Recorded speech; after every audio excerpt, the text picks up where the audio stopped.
Assalamualaikum warahmatullahi wabarakatuh. Selamat datang di mata kuliah Organisasi Komputer, program studi Teknik Informatika. Baiklah, sebelum kita masuk ke materi, di sini saya ingin menyampaikan tentang sistem penilaian, di mana untuk UTS 30%, UAS 40%, tugas mandiri 30%. Buku referensi yang digunakan di dalam mata kuliah ini yaitu karangan William Stalling tahun 2019 tentang Computer Organization and Architecture, Design for Performance.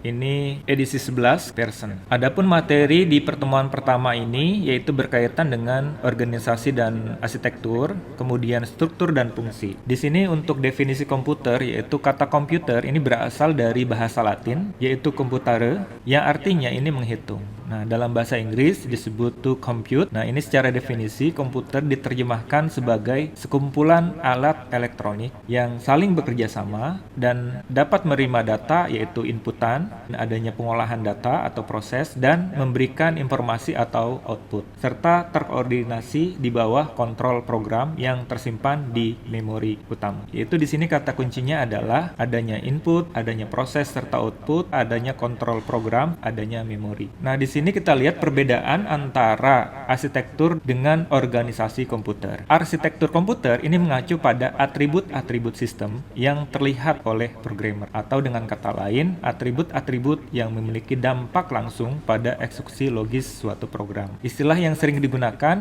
secara bergantian dengan arsitektur komputer adalah Instruction Set Architecture atau ISA. Nah, di sini ISA mendefinisikan format instruksi, opcode instruksi, adanya register instruksi, dan memori data. Nah, efek instruksi yang dieksekusi pada register dan memori serta algoritma untuk mengontrol eksekusi suatu instruksi. Nah, sekarang berkaitan dengan organisasi komputer. Jadi mengacu pada unit operasional interkoneksinya yang mewujudkan spesifikasi arsitektur. Contoh atribut arsitektur termasuk set instruksi dengan jumlah bit yang digunakan untuk mewakili berbagai tipe data, misalnya bertipe data angka atau bertipe data karakter. Mekanisme I/O atau input output serta teknik untuk menangani suatu memori. Nah, atribut organisasi ya di sini dibahas mengenai atribut organisasi. Ini mencakup detail perangkat keras atau hardware yang transparan bagi pemrogram seperti sinyal kontrol, kemudian antarmuka antara komputer dengan peripheral. Jadi hubungannya antara komputer dengan perangkatnya dan teknologi memori yang digunakan. Jadi inilah organisasi komputer yang berkaitan dengan set instruksi, kemudian adanya mekanisme I/O, berkaitan dengan sinyal kontrol, kemudian berkaitan juga dengan teknologi memori. Kita masuk ke materi struktur dan fungsi. Dikarenakan komputer adalah sistem yang kompleks, komputer modern ini mengandung jutaan komponen elektronik di dalamnya. Lalu bagaimana kita dapat dengan jelas menggambarkannya? Jadi kuncinya adalah mengenali sifat hierarkis dari sistem yang paling kompleks, termasuk komputer. Jadi ini menurut Simo tahun 96. Nah, sistem hierarki adalah seperangkat subsistem yang saling terkait.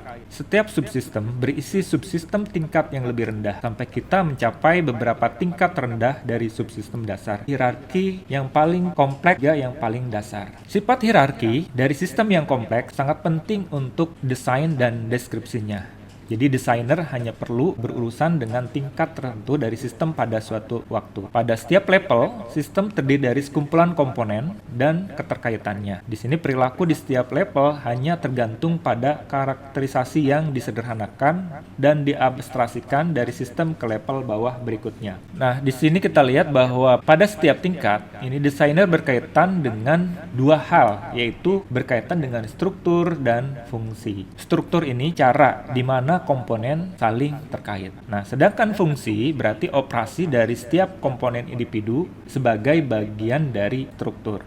Nah, dalam hal mendeskripsikan, di sini ada dua, yaitu mulai dari bawah dan membangun hingga selesai. Atau kita mulai dengan tampilan atas atau top dan menguraikan sistem menjadi lebih rinci. Jadi bukti dari sejumlah bidang menunjukkan bahwa pendekatan top down adalah yang paling jelas dan paling efektif. Ini menurut Wayne tahun 75.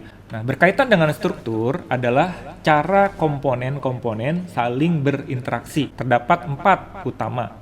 Apa saja? Yaitu 1. CPU, yang kedua memori utama, yang ketiga I/O atau input output, yang keempat sistem interkoneksi. Nah, berkaitan dengan CPU, ini untuk mengontrol operasi komputer, membentuk fungsi-fungsi pengolahan data. Kemudian yang kedua, memori utama ini berkaitan dengan penyimpanan data sementara. Bagaimana I/O ini berfungsi untuk pemindahan data serta sistem interkoneksi. Nah, tadi kita sudah membahas mengenai struktur, sekarang kita bahas mengenai fungsi. Pada dasarnya fungsi ini adalah sederhana. Secara umum ada 4 fungsi dasar yang dapat dilakukan oleh komputer. Yang pertama ini berkaitan dengan data processing. Yang kedua ini berkaitan data storage. Yang ketiga ini berkaitan data movement. Yang keempat berkaitan dengan kontrol. Fungsi komputer secara umum sebagai berikut. 1. Komputer harus dapat menyimpan data. Menyimpan data antara dirinya dan perangkat yang melayani sumber data atau tempat tujuan dari data. Kemudian perangkat I/O, yaitu di sini bagaimana bisa mengirim dan menerima data dari atau ke perangkat komputer yang terhubung.